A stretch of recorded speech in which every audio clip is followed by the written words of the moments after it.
जय हिंद दोस्तों। आप सभी को मेरी राम राम। मैं पुष्पेंद्र सिंह आप सभी का परमवीर चक्र सीरीज के 9वें एपिसोड में हार्दिक स्वागत करता हूं। 20 अक्टूबर 1962 को चीनी सेना ने लद्दाख में और मैकमोहन रेखा के पार से भारतीय सैनिकों पर हमला शुरू किया था। लगभग एक महीने चले इस युद्ध में वैसे तो हर भारतीय सैनिक दुश्मन सैनिकों के लिए यमदूत बन गया था, लेकिन एक नाम ऐसा भी है जिनके हौसले की कहानी आज भी रोंगटे खड़े कर देती है।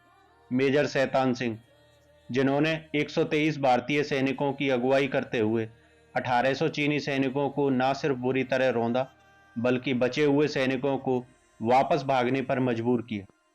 शैतान सिंह का जन्म 1 दिसंबर 1924 को राजस्थान के जोधपुर जिले के बनासर गांव में हुआ था। आज उस गांव का नाम शैतान सिंह नगर है। उनका जन्म फौजी परिवार में हुआ था। पिता हेम सिंह लेफ्टिनेंट कर्नल थे। शैतान सिंह अपने पिताजी से बहुत प्रभावित थे। उनके पिताजी ने जोधपुर लैंसर्स के साथ काम किया था। वे प्रथम विश्व युद्ध के दौरान फ्रांस में जख्मी भी हुए थे। उन्हें उनकी बहादुरी के और फर्ज के प्रति निष्ठा के लिए OBE order of the British Empire से सम्मानित किया गया। शैतान सिंह की पढ़ाई लिखाई जोधपुर के चौपासनी के राजपूत हाई स्कूल से हुई। वे शांत स्वभाव के एक मृदभाषी बालक थे। स्कूल के दौरान उन्हें अच्छे फुटबॉल खिलाड़ी के रूप में जाना जाता था। वे फौज की टीम में शामिल थे। उन्होंने डूरंड कप भी खेला था। स्कूल की पढ़ाई पूरी करने के बाद जसवंत कॉलेज से 1947 में स्नातक किया और अगस्त 1949 में अधिकारी पद पर राज्य बल में शामिल हो गए। जब राज्य सेनाओं का विलय भारतीय सेना में किया गया तो उन्हें कुमाऊं रेजिमेंट में स्थानांतरित कर दिया गया। उन्होंने नागा हिल्स ऑपरेशन तथा 1961 में गोवा के भारत में विलय में हिस्सा लिया था। जून 1962 में उन्हें मेजर पद के लिए पदोन्नत किया गया।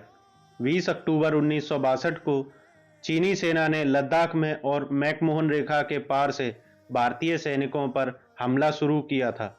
करीब 17,000 फीट की ऊंचाई पर हड्डियां कपा देने वाली ठंड और बर्फीली हवाओं के बीच कुमाऊं रेजिमेंट के 13वीं बटालियन के 123 जांबाज जवान चुसूल में रेजांगला पर पहरा दे रहे थे।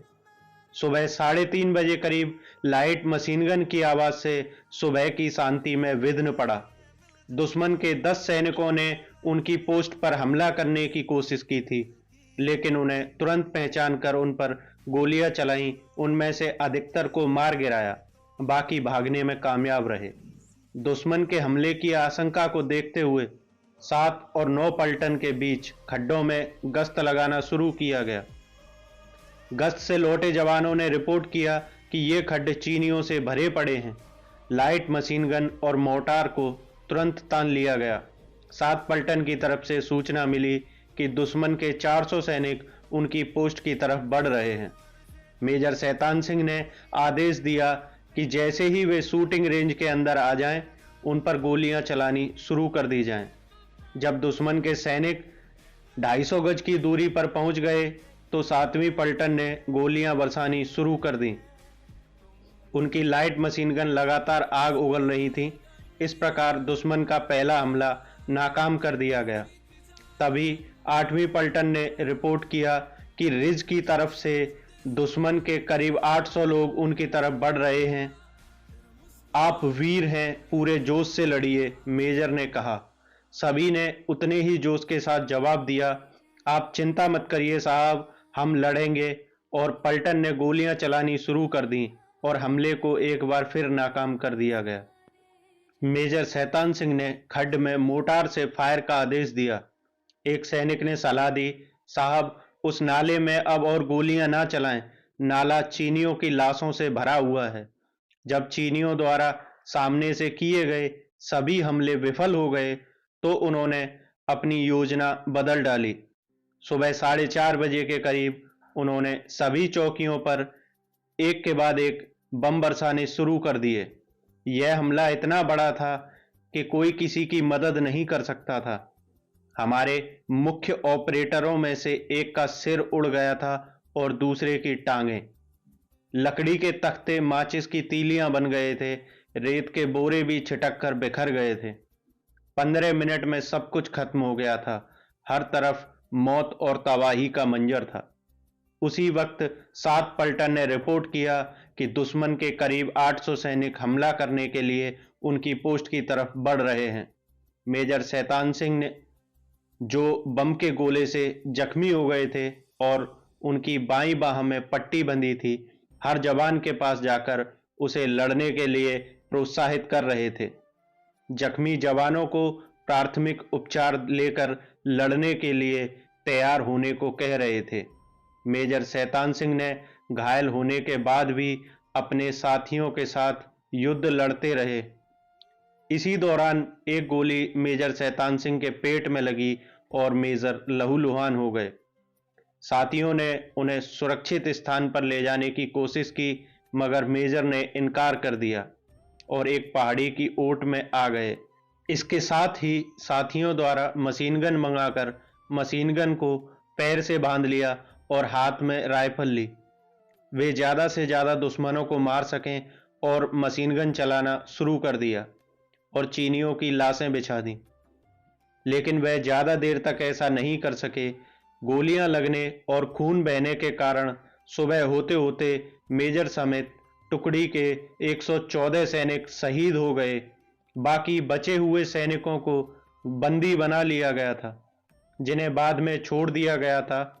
युद्ध खत्म होने के बाद इस इलाके को नो मैंस लैंड घोषित किया गया। मेजर शैतान सिंह और साथियों के बारे में कुछ पता नहीं चला। 3 महीने बाद बर्फ पिघली और रेड क्रॉस सोसाइटी और सेना के जवानों ने उन्हें खोजना शुरू किया। एक गडरिये की सूचना पर एक चट्टान के नीचे मेजर शैतान सिंह ठीक उसी पोजीशन में थे जिस पोजीशन में वे चीनियों की लाशें गिरा रहे थे। पैरों में रस्सी बंधी थी, नजर सामने थी और उंगलियां मशीन गन के ट्रिगर पर थीं। बर्फ की वजह से शरीर जम गया था। सभी सब निकाले गए तो किसी जवान के हाथ में मशीन गन थी, किसी के हाथ में ग्रेनेड था। किसी की भी पीठ पर गोली नहीं लगी थी, मतलब सभी लड़ते हुए शहीद हुए थे। भारत कुछ फैसलों का शिकार होकर युद्ध तो हार गया था, लेकिन बाद में पता चला कि चीन की सेना को सबसे ज्यादा नुकसान रेजांगला पर ही हुआ था। चीन के 1800 सैनिक भारतीय सेना ने इस जगह पर मार गिराए थे। यही वो जगह है जहां भारतीय सेना ने चीनी सेना को घुसने नहीं दिया था। युद्ध भूमि में अदम्य साहस दिखाने के लिए मेजर शैतान सिंह को मरणोपरांत परमवीर चक्र से सम्मानित किया गया। इस टुकड़ी के 5 अन्य जवानों को वीर चक्र और 4 अन्य को सेना मेडल से सम्मानित किया गया था। कैसे लिखूं मैं प्रेम गीत, चारों तरफ गम के साए हैं। मेरा नमन है सभी शहीदों को जो ओढ़ तिरंगा आए हैं। जय हिंद, जय भारत। दोस्तों, आशा करता हूं आप सभी को कहानी अच्छी लगी होगी। अपने देश के ऐसे ही सच्चे नायकों को जानने एवं देश को समर्पित उनके कार्य कौशल को जानने के लिए चैनल को लाइक करें, शेयर करें, सब्सक्राइब करें। जय हिंद, जय भारत।